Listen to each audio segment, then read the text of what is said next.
மாதம் 1000 ரூபா குடும்ப தலைவிக்கு இந்த மாதிரி பண்ணிடுறாங்க. அடுத்த ஓட்டு டிஎம்கே போடுவீங்களா இல்லை உங்கள் மனநிலை எப்படி இருக்கு? டிஎம்கேக்கு கண்டிப்பாக இந்த டைம் வராது. ஏன்னா இலவச பேருந்துன்னு சொன்னாங்க, ஆனால் எந்த ஸ்டாப்லேயுமே அந்த லேடிஸ்க்குங்கிற ஒரு மரியாதை கொடுக்கறது இல்லை.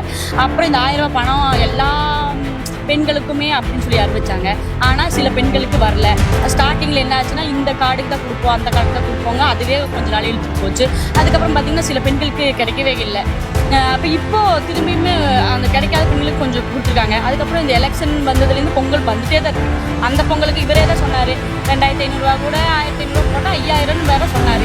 ஆனால் இப்போ வந்து அந்த இவர் ஆட்சிக்கு வந்த காலத்தில் 3000 ரூபா கொடுத்தாரு. எப்போ இப்போ எலெக்ஷன் வரப்போகுதுங்கன்னா 3000 ரூபா கொடுத்துருக்காரு. இதுக்கு முன்னாடி பொங்கல் 2 பொங்கல் போச்சு. அதுக்கு அப்புறம் அந்த ஏடிஎம்கேவாவது இந்த கொரோனா டைமில் கூட அவர் 2500 ரூபா பணமும் கொடுத்து எல்லா சலுகையும்